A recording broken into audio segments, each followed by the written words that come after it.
Hi everyone, welcome to Potluck Food Talks. Today we're going to talk about small home appliances. That's a really catchy episode title. Okay, let's start over again. Let's do it again. No, it's good. That's fine. No, let's do it again. Hi everyone, welcome to Potluck Food Talks. Today we're going to talk about microwave hacks. Is that better? No? Yeah, sure. If you have microwave hacks, that's great. No, I don't. Let's go again. Hi everyone, welcome to Potluck Food Talks. Today we're going to talk about microwaves and other small home appliances. Do you have any favorite home appliances, Phil? I do actually. The thing is, I have a very intimate relationship with my home appliances, you know. They fulfill a certain function, and like I often find myself just being very grateful for what they do. I know what you're thinking about. You're thinking about your panini grill, don't you?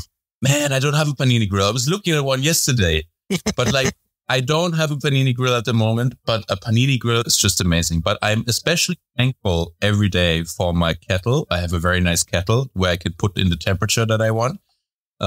Which I never had before, but it was a really wonderful present, and like now I can't see myself living without it. Like making tea, you know, I'm a big fan of, like, you know, especially Japanese green tea where you need a certain temperature. And before that, I was like boiling the kettle, starting it, stopping it, opening it, putting a thermometer in, and just like an idiot, you know. And now I just put in the temperature and it heats it up.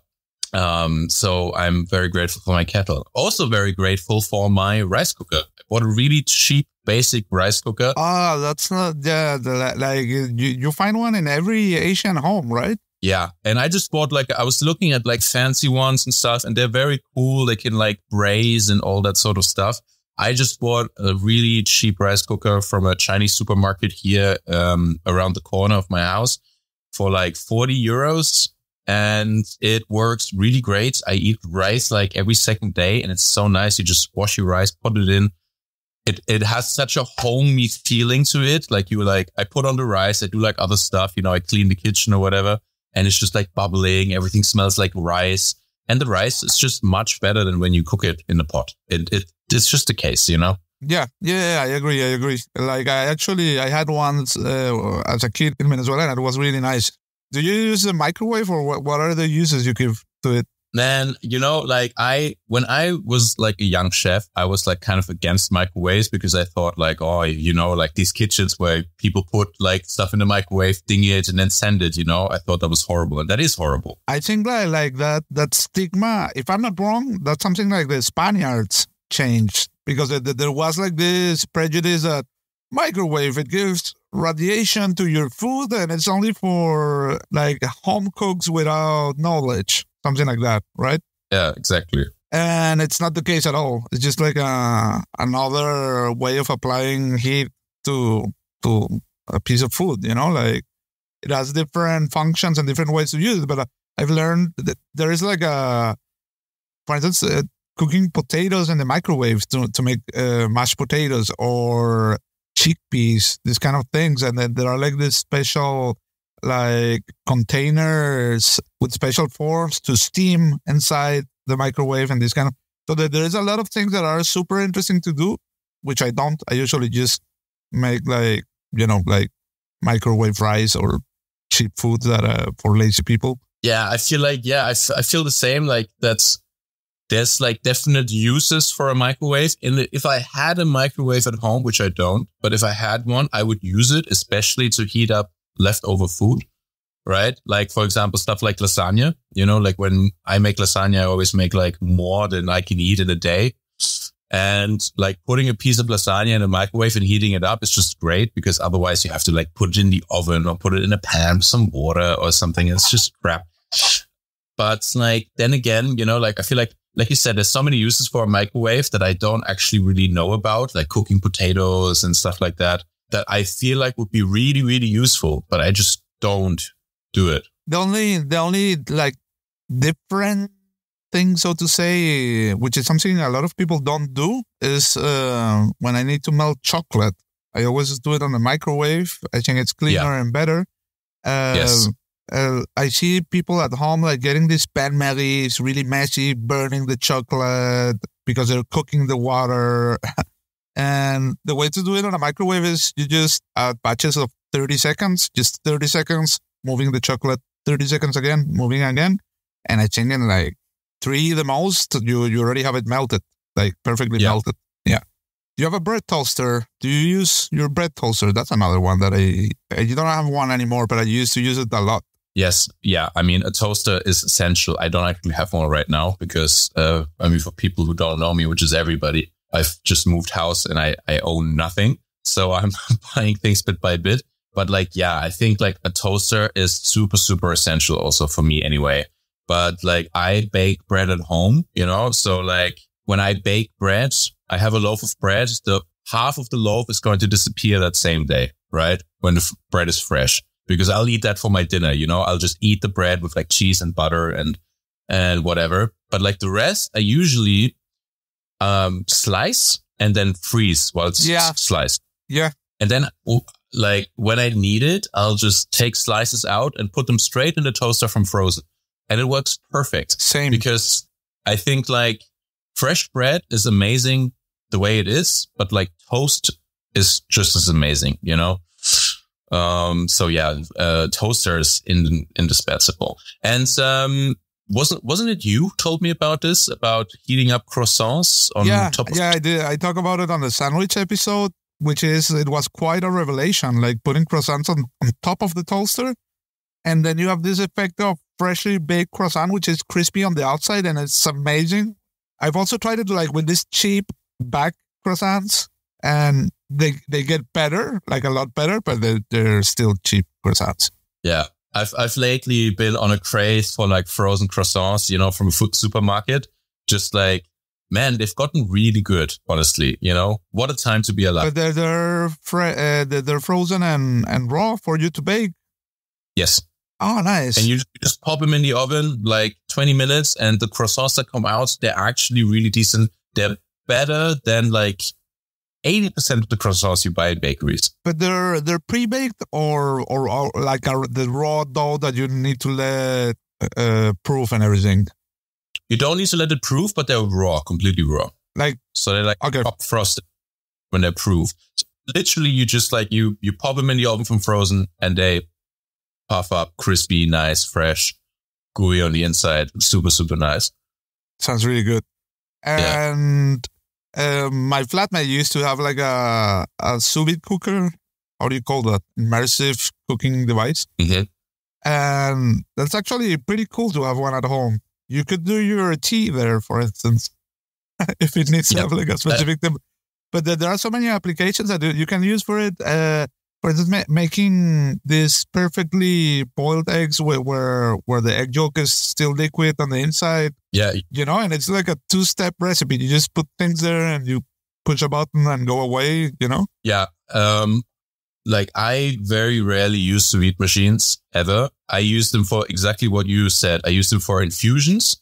For example, if I want to make like an infused oil, I'll like, backpack, for example, like, tarragon leaves, stems with oil and just put it like 60 degrees, and let it go. Or for eggs, like you said, onsen eggs, it's amazing. Although you can do them if you're in a professional kitchen, you can do it in a steam oven also. It's very good. But yeah, like apart from that, I don't really sous vide that much anymore, Okay. Like I like it. For instance, I remember once here at home, like making pork bellies, like for a bao dinner party. Yeah. And it was quite good, because these kind of things are like just a few steps. Xander, the producer of the show, he's like, he doesn't have one anymore, but he used to have one and he was obsessed about it. He would come to grill parties with pre-cooked meat, like, hey, it's my pre-sous vide meat. You just need to grill it and it will be cooked to perfection. That's amazing. That's a power move. I love that. Yeah, I just like, I don't know why, but like at some, like when I think back, everything used to be sous vide, like the fish, the meat, just fucking everything. even vegetables. And then at some point, it just all switched. And like, I think since I was like, just before I went to Fabian, I like changed the way that I approach cooking meat. And now, like for years, I've been doing it just like fire sauce. Old school style. Mm-hmm. Yeah. Hey, like another thing that for me falls into the same category as microwave is a pressure cooker.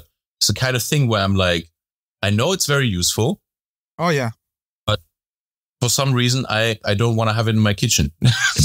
You don't. I mean, dude, for making like, which is very, very common here, as you know, braised ox cheeks. Yeah. Is or chickpeas. Like those two, I would have one just to cook those two things. Yeah, it goes really well together, actually, braised ox. And there's also, again, Sanders' mother gave me the tip of, I just did it once and it went out really nice. Throwing an octopus into a pressure cooker. Oh, yes. Not even liquid, nothing. You just throw the whole thing there and you cook it like for 20 minutes and then it has like 3 fingers of its own juices and the thing gets cooked soft to perfection. Really?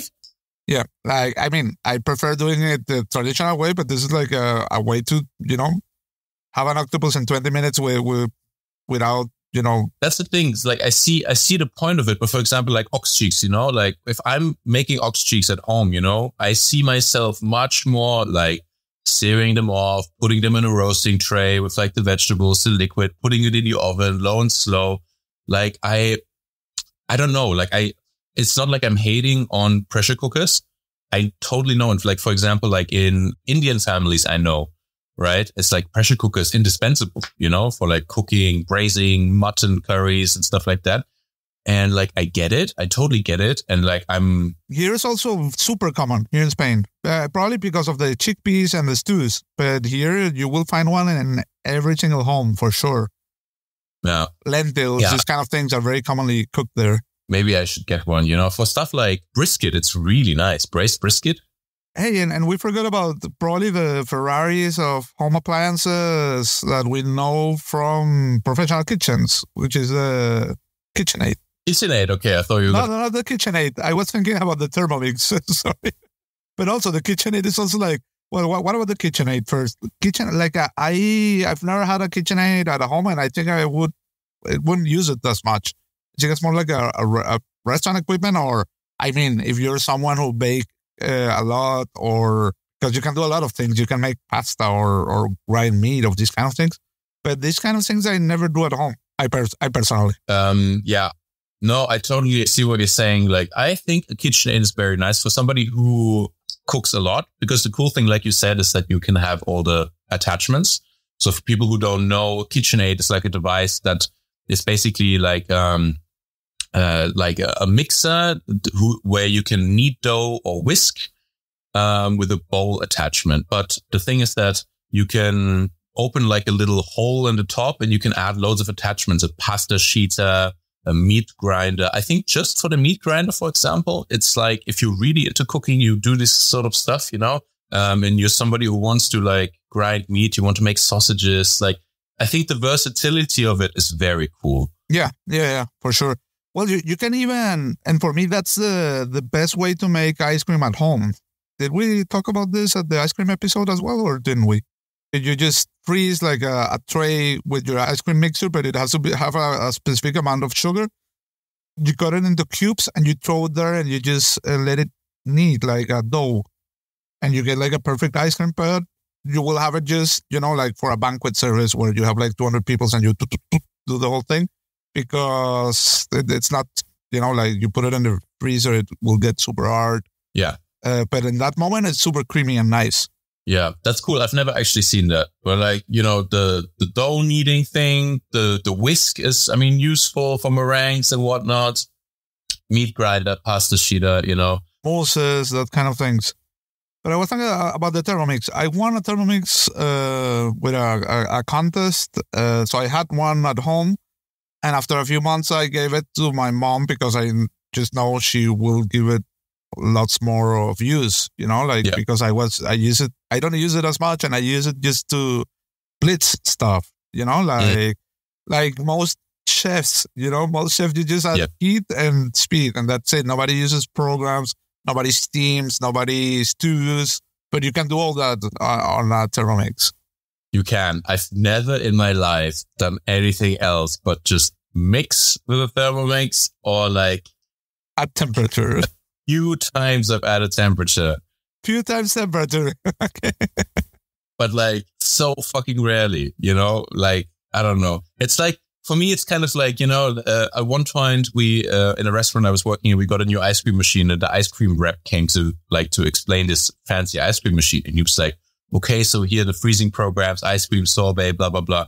And then he went, but you have loads more programs. Here you can also add heat. You can make, here are all the programs, the recipes. You can make bolognese. You can make ragu. You can make stew. You can make bechamel. And I was like, man, I don't care. I don't care about any. I just ice cream. Like, this is great. Well done.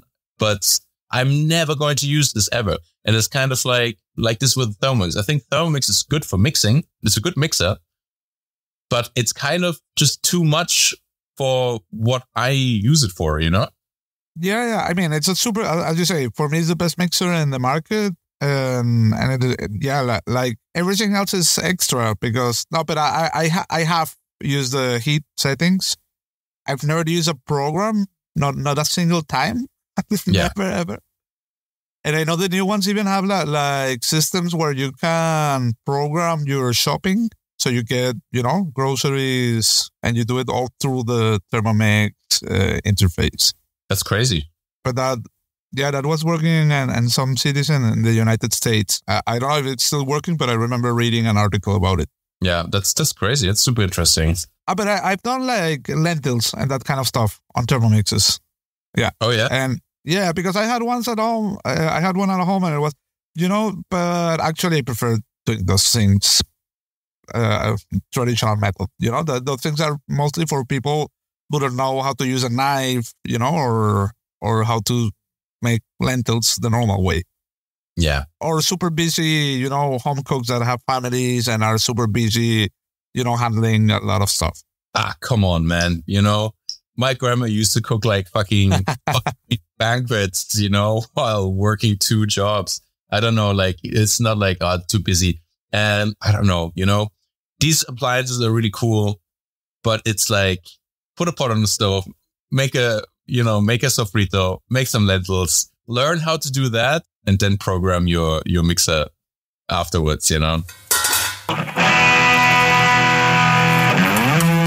That's it for this week's episode of Potluck Food Talks. If you like what we're doing, make sure to subscribe to the podcast so you never miss an episode. You can also find us on Instagram and TikTok as Potluck Food Talks. The show airs every Monday.